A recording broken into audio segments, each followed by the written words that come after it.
I'm going to show you how to enable your controller in Parsec.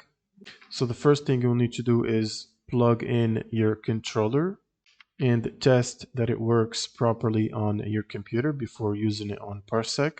And the second thing you need to do is open up Parsec and go to the settings, and then go to the host tab and scroll all the way down till you find the virtual gamepad, and make sure to select a supported virtual gamepad type. So for example, the Xbox 360 or the DualShock, depending on your controller. And then you can scroll all the way up and go to the gamepad here to see if any gamepads are being detected currently.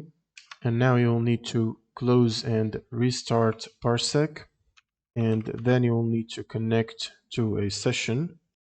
So you can go to computers and start hosting on your host computer and try to connect from another device, and make sure the controller is plugged to the other device that is connecting to the host machine.